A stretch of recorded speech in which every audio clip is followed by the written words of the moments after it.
بسم اللہ الرحمن الرحیم۔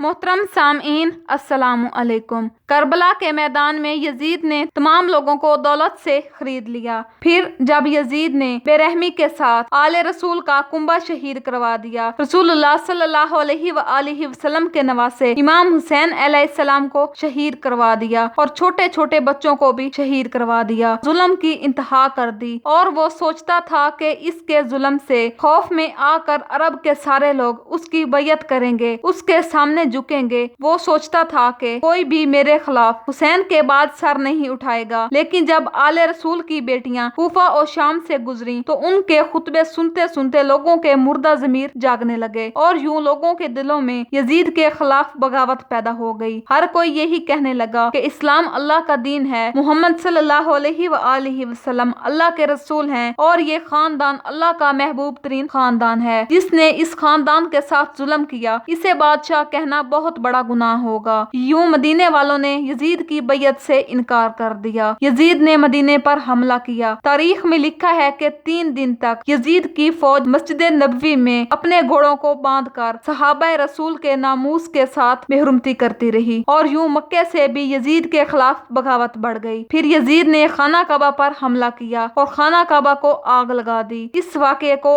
آج بھی واقعہ ہرا کے نام سے یاد کیا جاتا ہے۔ ہر کوئی یزید پر لعنت کر رہا تھا۔ یزید اس بات کو برداشت نہ کرتا اور ہر اس شخص کا سر قلم کروا دیتا جو بھی اس کے خلاف آواز اٹھاتا۔ پھر اللہ کی ذات نے بھی انصاف کر دکھایا۔ واقعہ کربلا کے بعد یزید ایک ہلاکت خیز موذی مرض میں مبتلا ہو گیا۔ پیٹ کے درد اور آنتوں کے زخموں کی وجہ سے پانی کی پیاس کی شدت سے تڑپنے لگا۔ اس کی آنتیں جلنے لگی۔ اس کے تجربہ کار حکیم بھی کچھ نہ کر سکے اور کہنے لگے کہ یہ موذی مرض ہے، تمہاری آنتیں جل گئی ہیں اور پیٹ اندر سے خالی ہو رہا ہے۔ یزید کو اتنی پیاس لگتی تھی کہ پیاس کی شدت سے تڑپنے لگتا تھا، لیکن جب پانی پیتا تھا وہی پانی اس کے پیٹ کو جلاتا تھا۔ وہ اپنا سر پیٹتا رہتا تھا۔ اس کے محل کے لوگ اسے دیکھ کر یہی کہتے تھے کہ یہ عذاب حسین ابن علی اور آل رسول کو پیاسا رکھنے کی وجہ سے ہے۔ جب اسے اپنی موت کا یقین ہو گیا تو اس نے اپنے بیٹے معاویہ بن یزید کو بستر مرگ پر بلایا اور امور سلطنت کے بارے میں کچھ کہنا ہی چاہتا تھا، معاویہ کے منہ سے چیخ نکلی۔ نہایت ذلت اور حقارت کے ساتھ یہ کہتے ہوئے معاویہ نے اپنے باپ کی پیشکش کو ٹھکرا دیا کہ جس تخت و تاج پر آل رسول کے مظلوم خون کے دبے ہیں، میں ایسی سلطنت کو ہرگز قبول نہیں کر سکتا۔ خدا مجھے ایسی سلطنت سے محروم رکھے جس کی بنیادیں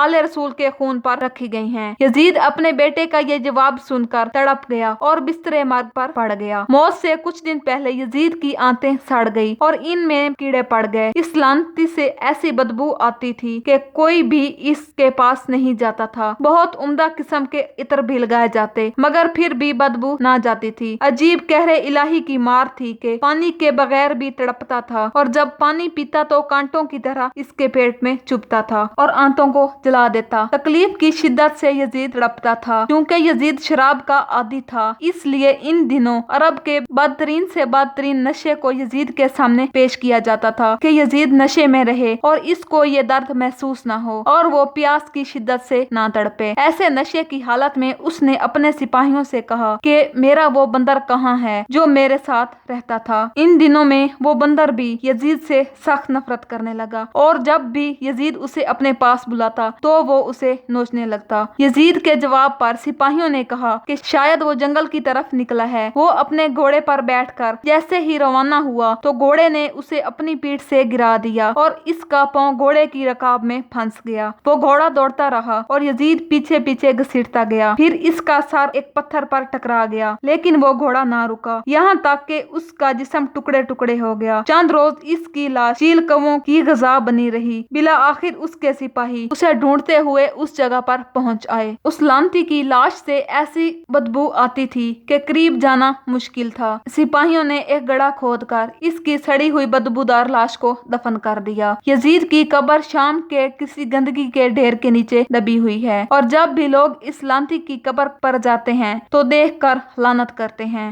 امام علی علیہ السلام نے فرمایا کہ کفر کی حکومت تو قائم ہو سکتی ہے لیکن ظلم کی حکومت کبھی قائم نہیں ہو سکتی۔ محترم سامعین، اگر ویڈیو اچھی لگی ہو تو ہمارے چینل کو لائک کریں اور سبسکرائب کریں کیونکہ اس طرح کی اسلامک ویڈیوز ہم آپ کے لیے لاتے ہی رہتے ہیں۔